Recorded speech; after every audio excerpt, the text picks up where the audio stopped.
जय हिंद, मैं श्वेता तिवारी और आप देख रहे हैं आरवी क्लासेस स्टडी। सबसे पहले आरवी क्लासेस स्टडी की ओर से आप सभी को गणतंत्र दिवस की हार्दिक शुभकामनाएं। आज का क्लास हमारा एसएससी के हिस्ट्री सब्जेक्ट पर आधारित है। आज मैं वैसे क्वेश्चंस लेकर आई हूं जो प्रीवियस 10 सालों से आपको एसएससी में पूछे जा रहे हैं। ऐसे क्वेश्चन जो बार बार रिपीट्स हुए हैं और ऐसे क्वेश्चन जो आने वाले समय में भी रिपीट होने के चांसेस है। और इस जो भी मैं वीडियो लेकर आई हूँ, जो क्वेश्चंस मैं लेकर आई हूँ, वो क्वेश्चंस आगामी एग्जामिनेशन में आपके आने ही वाले हैं। जो 10 सालों से आते जा रहे हैं क्वेश्चन, और वो क्वेश्चन जो बार बार रिपीट हो रहे हैं, फिर भी हमसे गलती हो जाती है। कहाँ गलती हो जाती है, आखिर क्यों गलती हो रही है, इन सारी चीजों का कारण रिवीजन होता है। तो आरवी क्लासेस 30 जो है आपके सामने रिवीजन क्लास लेकर आया है, ताकि आप लोग आने वाले एग्जामिनेशन में बेहतर प्रदर्शन कर सकें। तो ज्यादा समय ना गवाते हुए हम लोग हमारे क्लास को स्टार्ट करते हैं। इसमें सबसे पहला क्वेश्चन है, चालुक्य वंश का संस्थापक कौन है। ये क्वेश्चन बार बार, चाहे वो सीजीएल हो, चाहे वो सीएचएसएल हो, या फिर मल्टीटास्किंग हो, एसएससी के एग्जामिनेशन में पूछे गए हैं। तो इसका आंसर होता है पुलकेशिन प्रथम। दूसरा क्वेश्चन है कि भारत के इतिहास में किस अवधि को दिल्ली सल्तनत के काल के रूप में देखा जाता है या माना जाता है। तो इसका आंसर होगा 1206 एडी से लेकर 1526 एडी तक का।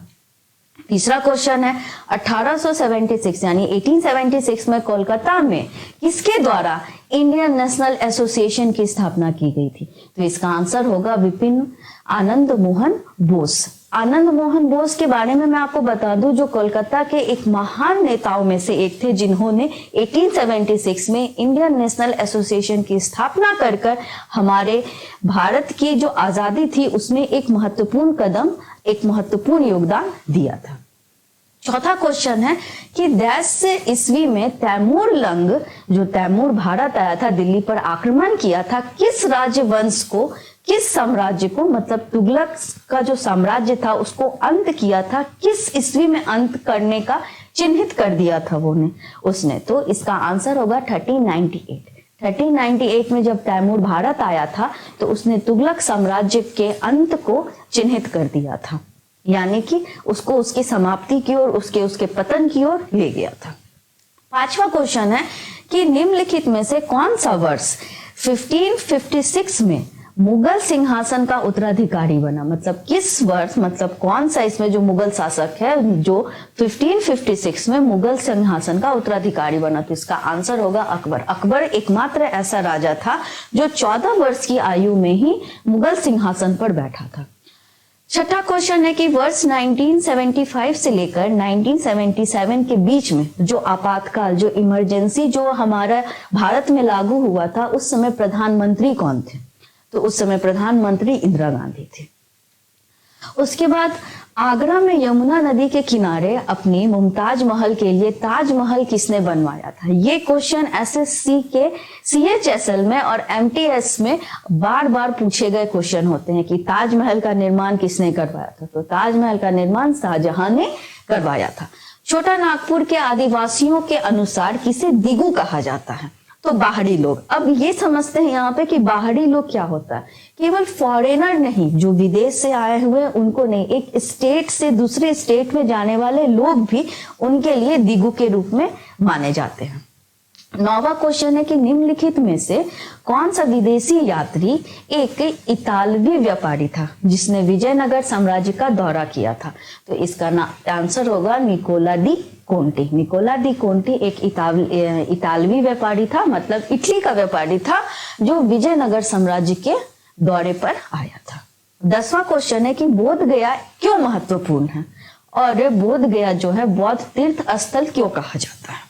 2 तरह के क्वेश्चन आते हैं इसमें। तो इसका आंसर होगा कि बौद्ध धर्म के जो संस्थापक थे गौतम बुद्ध, उन्होंने यहाँ पर ज्ञान की प्राप्ति की थी, जिसकी वजह से ये बौद्ध स्थल का तीर्थ स्थल माना जाता है। इसके अलावा हम लोग ये भी एक कह सकते हैं कि जब उन्हें ज्ञान की प्राप्ति होती है तो उसे क्या कहा जाता है, तो उसको कहा जाता है महाबहि निष्क्रमण। इसके बाद हम लोग करते हैं स्वराज पार्टी के बारे में निम्नलिखित में से कौन सा कथन सही है। कथन से रिलेटेड आपका 3 से 4 क्वेश्चंस बार बार पूछे जाते हैं एसएससी सीजीएल के एग्जामिनेशन में। और एसएससी सीजीएल के एग्जामिनेशन में ये क्वेश्चंस भी जो है बार बार रिपीट हुए हैं। तो स्वराज पार्टी के हमारा क्वेश्चन था कि स्वराज पार्टी के बारे में निम्नलिखित में से कौन सा कथन, जो दो स्टेटमेंट दिया गया है उस दोनों स्टेटमेंट में से कौन सा सही है। तो 1923 में हुए चुनाव में स्वराज पार्टी को 145 सीट में से 45 सीटें मिली थी, जो बिल्कुल सही है। और बंगाल में उस समय स्वराज पार्टी जो थी सबसे बड़ी पार्टी बनकर सबके सामने उभरी थी, जो भी सही है। तो हमारा दोनों आंसर जो होगा वो करेक्ट होगा। इसके अलावा कहा गया, फिर नीचे अगेन यही क्वेश्चन आता है कि कौन सा कथन सही है। तो मोतीलाल नेहरू की अध्यक्षता में नेहरू समिति का गठन किया गया था, बिल्कुल सही है, नेहरू समिति का गठन किया गया था। और भारत डोमिनियन स्टेट या पूर्ण स्वतंत्रता के लक्ष्य के बारे में इसमें जीवंत बहस छिड़ी गई थी। तो दोनों ही सही है। आगे अब यहाँ पर देखिए, ये जो 13 क्वेश्चन नंबर है उसके बगल में भी आपका लिखा गया है कि एसएससी सीजीएल 2010 में पूछे गए यह क्वेश्चन है। इसमें कालानुक्रम करने को मिलता है, मतलब कि काल के अनुसार आपको बताना है कि कौन सा पहले आया, फिर उसके बाद आया, फिर उसके बाद आया, असेंडिंग ऑर्डर में।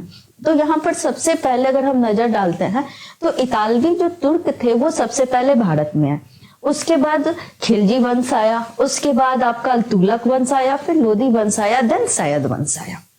अब 14वां क्वेश्चन पर हम नजर डालते हैं तो ये होता है सर्वेंट ऑफ इंडियन सोसाइटी के संस्थापक कौन थे। तो सर्वेंट ऑफ इंडियन सोसाइटी के संस्थापक रामकृष्ण गोखले थे। 15वां, महात्मा गांधी किसके लेखन से अत्यधिक प्रभावित थे। महात्मा गांधी सबसे ज्यादा लियो टॉल्स्टॉय के लेखन से प्रभावित थे। लियो टॉल्स्टॉय एक महान विचारक था जिन्होंने बहुत सारी महान महान बातों को, महान महान सिद्धांतों को पूरे विश्व के समक्ष प्रस्तुत किया था। 16वां क्वेश्चन है कि बौद्ध धर्म अपनाने के लिए अशोक को प्रभावित करने वाला भिक्षु कौन था। तो बौद्ध धर्म के लिए अशोक को प्रभावित करने वाला भिक्षु उपगुप्त था। ये उपगुप्त अशोक का ही सबसे छोटा भाई था, जिसने अशोक से ही भय करके बौद्ध धर्म को एक्सेप्ट कर लिया था। 17 क्वेश्चन है, लोधी वंश का संस्थापना किसके द्वारा किया गया था। तो इसका आंसर होगा बहलोल लोधी। हर्षवर्धन द्वारा किसे पराजित किया गया था। तो पुलकेशिन द्वितीय। निम्नलिखित में से कौन सा निरक्षर है। तो मुगल शासक, इसमें मुगल शासकों का नाम दिया गया जिसमें जहांगीर, शाहजहां, अकबर और औरंगजेब है। जिसमें आपको जानकर आश्चर्य होगा, अकबर जो है वो सबसे महान विद्वान माना जाता है, लेकिन आपको ये भी जानकर हैरानी होगी कि अकबर को ना तो लिखना आता था ना तो पढ़ना आता था, लेकिन उसके पास प्रत्येक धर्मों की पूरी सटीक नॉलेज थी। 20वां है कि किस गवर्नर जनरल का संबंध डॉक्ट्रिन ऑफ लैप्स से है। सबसे पहले हम आपको बताना चाहते हैं कि डॉक्ट्रिन ऑफ लैप्स होता क्या है। डॉक्ट्रिन ऑफ लैप्स, इसको हिंदी में हड़प नीति कहा जाता है। यानी कि अगर राजा का और रानी का अपना कोई संतान ना हो, उसने किसी दूसरे संतान को अडॉप्ट कर लिया है, तो वो जो ब्रिटिश ने जो रूल बनाया था उसके अकॉर्डिंगली वो राजा ना तो उस बच्चे का नहीं होगा, वो राज्य जो है वो ब्रिटिश शासन के अधीन आ जाएगी, जिसको हड़प नीति के नाम से जाना जाता था इसका। और इसके संस्थापक लॉर्ड डलहौजी थे। 21, चंद्रगुप्त के दरबार में भेजा गया यूनानी राजदूत कौन था। तो मेगास्थनीज था। उस यूरोपीय शक्ति की पहचान कीजिए जिससे शिवाजी ने तोपे और गोले बारूद खरीदे थे। तो इसका आंसर होगा पुर्तगाली। वेदों की ओर लौटो, किसने दिया था। तो स्वामी दयानंद सरस्वती। भारत के राष्ट्रवादी नेताओं द्वारा साइमन कमीशन का बहिष्कार किया गया था। क्यों। क्योंकि इस आयोग में सभी अंग्रेज थे। पहले आप समझिए कि साइमन कमीशन जो था, इससे रिलेटेड बहुत सारे क्वेश्चन आते हैं। इससे रिलेटेड ये भी आता है कि साइमन कमीशन जब भारत आया था उस समय लाठी चार्ज जो हुआ था उसके दौरान किस नेता की मौत हो गई थी। तो लाला लाजपत राय की मौत उस समय हुई थी। साइमन कमीशन साइमन के नाम पर आया था, क्योंकि साइमन ही इसे लेकर आया था, इसलिए इस कमीशन का नाम साइमन कमीशन रखा गया था। 25 क्वेश्चन है कि निम्नलिखित में से किस ब्रिटिश व्यक्ति ने 1857 के विद्रोह को राष्ट्रीय विद्रोह के रूप में स्वीकारा है।